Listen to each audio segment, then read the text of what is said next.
How's it going, Legacy Life Church family? I'm here with some of my classmates. I have some brilliant minds here. You guys may recognize a few of them. And down at the bottom in the notes, I'll kind of give a little introduction on each of them here. But I just wanted to bring us some different perspectives. Right now, we're in social quarantine. Don't worry, we got less than 10 people here. And we've been playing it safe. We all have hand sanitizer on and whatnot. But I wanted us to talk about how can we live out our church values? How do we live those out during social distancing? So I wanted to get the perspective of many, many years of ministry here, coming from different perspectives, different stages of life.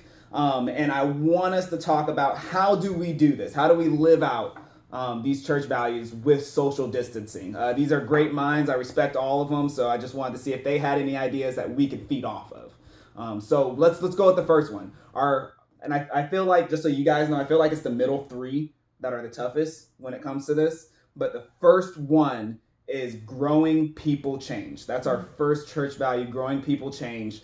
How do we live that out during social distancing? Any ideas? Well, it seems like this is a perfect time for us to look inward, to grab a book, to do a project, to get involved in something that we've been putting off, because now we don't have the other distractions of life to slow us down. Yeah. So it's a chance for us to focus on that thing and grow. Yeah. Oh, absolutely. So along with that too, I know most of you are students. So, and I know you guys are going to get some class instruction, right? Your teachers right now are preparing for that. But to know that some of you that are in sports, that those have been canceled, maybe taking that time, hey, read your Bible, take a few scriptures that sometimes you don't get time to do, and to read the Bible. Yeah, absolutely. How about the most basic thing is called spiritual disciplines? Perhaps some of the students don't have that spiritual discipline of setting devotional time, including reading the Bible, praying, but also not too much reading too much, but to read enough that they can put into practice. Yeah. Like read and practice, especially small settings. Yeah. People that they know, people in the community that might need help, people they can contact, just write a little note for them, and going back to basics. Yeah. Because this helps me grow by while I'm serving, I'm growing. Yeah. And therefore I'm changing at the same time. So that's good. Absolutely. And one other thing is prayer. Prayer. You can be praying for your pastors, pray for your youth pastor, pray for your leaders, pray for our nation, pray for all kinds of leaders, healthcare workers. Everybody's going through situations. Cover them in prayer. Yeah, absolutely. Good stuff. Good stuff. Let's go to the second one. The second one, found people, find people. You guys can probably pick up on, like, this is why I was saying getting into these ones, it can be a little more difficult, social distancing, but found people, find people. How can we do that today? Well, to me, I was driving Star, Idaho, and I got lost. And my GPS was not working. I didn't have a clue. And I was a little frustrated, and I got desperate. And I had to pull over, ask directions. And when they told me where I was, and I was just one road further to turn left, coming back to Nampa, I found I got peace. So when you say, you were found, there's an element of joy that you want to share with other people. Come on now. If you don't feel that you're lost, then maybe you need to, have some introspection in your own life. Because in the moment that I feel found by the grace of God, I'm going to want to share these with someone else. Yeah, absolutely. And in a time like this, I think there's a lot of people whose GPS aren't working. Right? Their alarm clock isn't set to go off in the morning anymore. They don't have a project due third period. The GPS of life isn't telling them what to do. And so they're lost. They're wondering. They're scrolling through Instagram. They're on TikTok for hours. And they're going to stumble upon your TikTok that talks about the peace that you have, the joy that you have in Christ, and it's a way for you to put your faith into action when other people are in despair. That's good. That's good. All right, the next one. Life is better together. Community. even from social distances. How are we going to have community? So here's some great ways. Obviously, your social media outreach, you can reach out to your friends, family, make notes, text messages, call somebody. Just get on the phone and call. I know we don't use that. Like that hear each talk. other breathe, because you're not going to have face to face. There's all kinds of different things. So reach out to all those people. Think about people in your church that may be lonely, may not have a lot of family around. Reach out to them. Be the lifeline to them at this time. Oh, yes. That's good. That's good. And there's probably some students that friends and classmates whose school is the only time they get to hang out with people. Yeah. Their family life doesn't let them. They don't have the money to go to the movies. This would be a good. They're forgotten. Yeah. So this would be a good time to connect with someone who you connect with. Yeah. You see them at school, but now you don't. So remember the forgotten. Yeah. Yes, Yeah. that's Come good. on now. Yeah. But Yeah. I want to add that sometimes we are so busy in life. These, what we're going through, Yeah. it can be a reset button Yeah. Yes. with our own families. Yeah. To know our own parents, Yeah. to know our own brothers and sisters. That's and good. Isaac. Come on now. just to Yeah. spend more time or rediscover it, and perhaps, why not, to see this as a blessing that we were needing as a family. Absolutely. I can definitely concur with that. I was just talking with someone from our church, and me and him both were saying how just in the past few days we've talked to family, calling them and FaceTiming more within a few day period than we normally would, and got to spend a lot more time talking with them than we normally would. Yeah. Well, and too, I was thinking just around the dinner table, that time that, dad's away at work, somebody's at sports, somebody has dance. Well, this is a great time. Start sitting around the dinner table together. And I know we get those Mardi Gras napkins, which probably are not available at the time. But they would always have comments on there, or questions like, what was the most memorable thank you time you had today, or something. It just kind of makes conversation starters, and I would just say, hey, get together as a family. That was so good. Yeah, So absolutely. All right, number 4, save people, serve people. We touched you were mentioning a little bit of that earlier, Isaac. Save people, serve people. Let's flesh that out a little more. Here's one thing I just saw on social media the other day was in all of our nursing homes, they're mostly closed down. And so people are saying hi to their families through the windows. And I thought, what a great opportunity for our youth and student ministries. Get a couple people together, go to the nursing home, stand out a window, and just say, hey, I'm praying for you. And say a prayer for whoever it is through that window. What a blessing that would be. You don't even know who they are. You don't know anything about them, but it would really impact their lives. And so great things we could do that way. Yeah.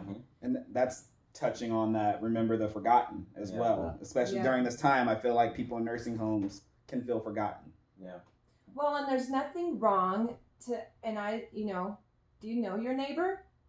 Maybe you should go and knock and say, hey, how can I help you today? Can I clean up your yard? Can I take the trash out for you? We have those neighbors that might not get a whole lot of visitors, and that's something that you can do in your community, in your neighborhood, to serve them. Yeah. See, Jesus said, if you want to be first, then you're going to be last. Yeah. But he said something that to me is stuck in my head. That you want to be great in the kingdom, then you got to become a slave. Yeah. To everyone. Come on now. So serving is the trademark of the Christian. Yeah. You can't. You can't just say I love God and I love people, but you're not serving people. And you serve people regardless. Yeah. Doesn't matter their status, their financial status, or educational status, or race. You serve everyone. Come on. Get into it. Yeah. All right. Last one. You can't outgive God. You cannot outgive him.